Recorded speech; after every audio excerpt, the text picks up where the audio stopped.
Hey guys, Danio here once again with a video on some things I've found myself complaining about throughout my playthrough of Breath of the Wild.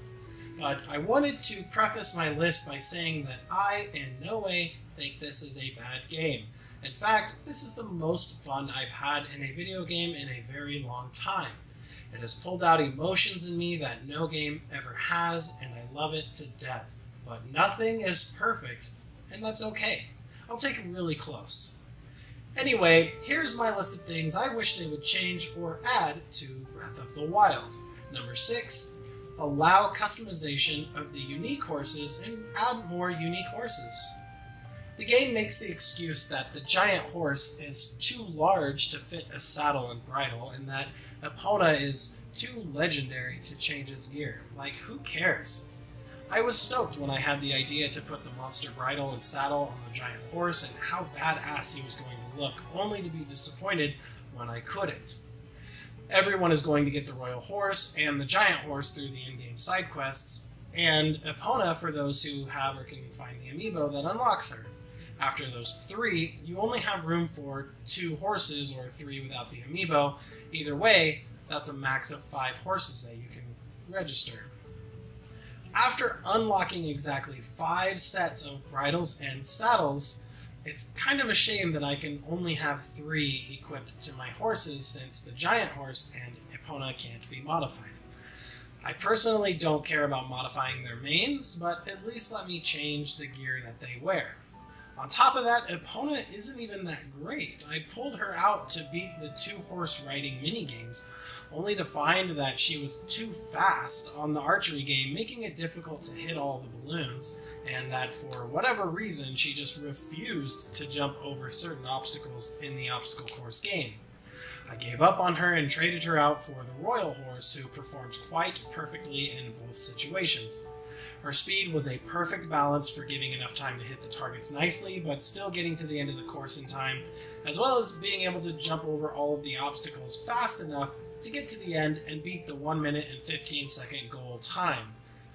Finally, you should be able to register and board more unique horses in the game. Satori, up on Satori Mountain, for one. Probably the most difficult horse to tame, not even succumbing to my 3 stamina wheels. It's pretty disappointing to find out that after you accomplish this hefty feat, you can't register her and she just disappears after a while. Rumored to be your old faithful friend in ages past, Saria, it would make sense to have her join you on your quest once again in the distant future.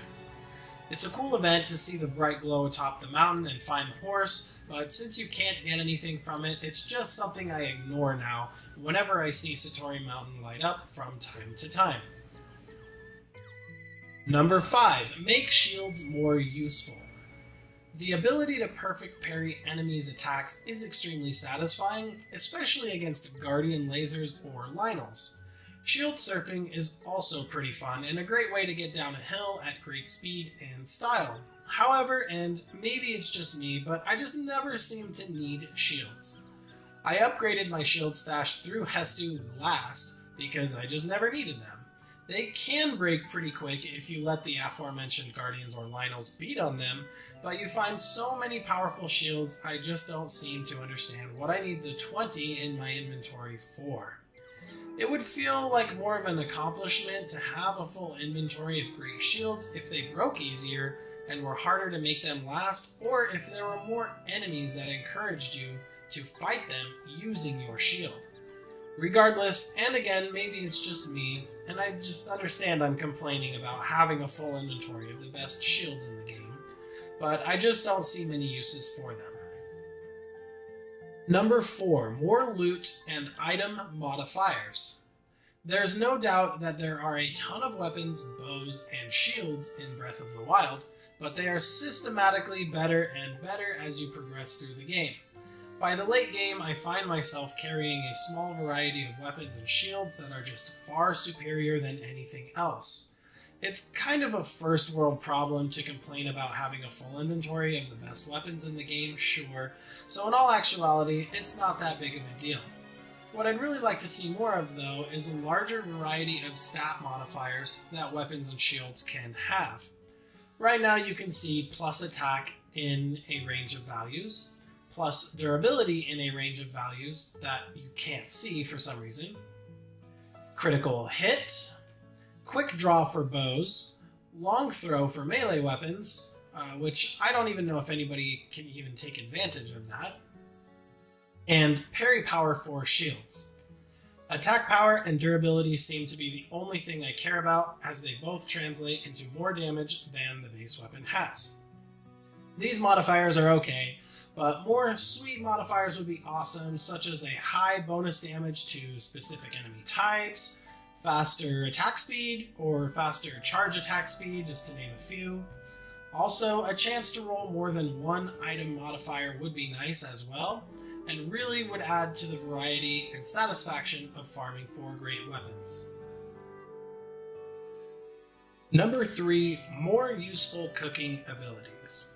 First of all, I don't really understand elixirs. They don't have any special effects that you can't get from regular cooked meals. The only difference is they don't heal any hearts. Why would you not want to have a healing effect tied into a special effect as well? I mean, if you can have both, do both. On top of this, no cooked meal or elixir can give you an effect that you can't get from wearing armor sets either, except for a defense boost, but that's what the armor is for in the first place. The one thing you can do is wear an armor set, such as the Barbarian set, my favorite one by the way, for a max attack boost, then eat a meal for a max defense boost, and you can have both at the same time, granted for a limited duration. In the earlier game, these various effects are a lot more useful, sure, but in the late game, the only things in my opinion that are worth cooking are single hearty items such as a radish, truffle, or durian fruit for a full health restore and bonus hearts, Endura carrots for a full stamina recovery plus an overfill, and max defense meals, which I rarely eat anyway as I get better at fighting the various enemies throughout Hyrule. Number 2. A useful reward for collecting the 900 Korok seeds. After collecting 900 tiny little golden Korok poops, you get rewarded with a larger poop from the giant Korok Hestu. Using this item makes Hestu appear wherever you are and do his trademark dance that you skip dozens of times while getting your inventory slot upgrades. The quest to find all 900 seeds is no small feat. With everything else done in the game and a little over half of the Korok seeds in my possession, it puts my game completion rating at about 55%.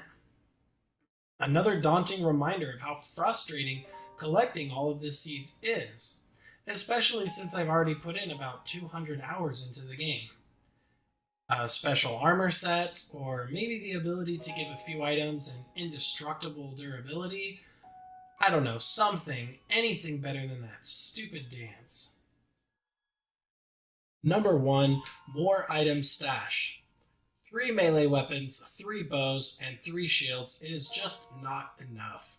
And there are tons of really cool items that are fun to show off on the mounts in your home in Hateno Village.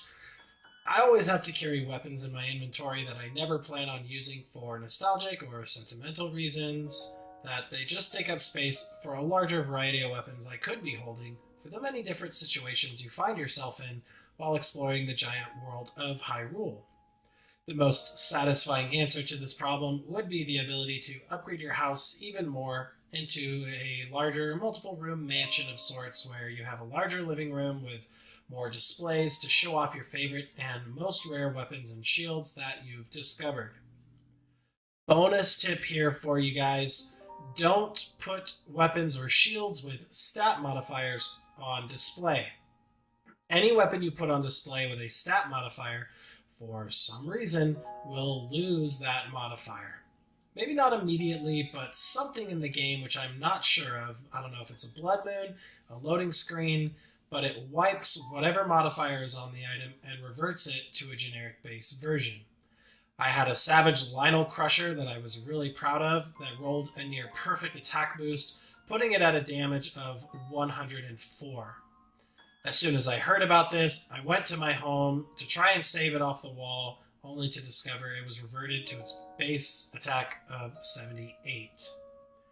Another big reason why we need more displays and stash for collecting rare items, because with this, you have to carry the rare items you found with good modifiers that you want to save, and they're going to take up space as well.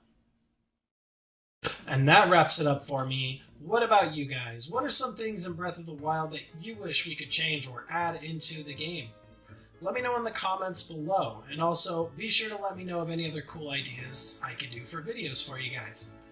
Thanks so much for your time and watching. Have a great rest of your day, and I will see you next time.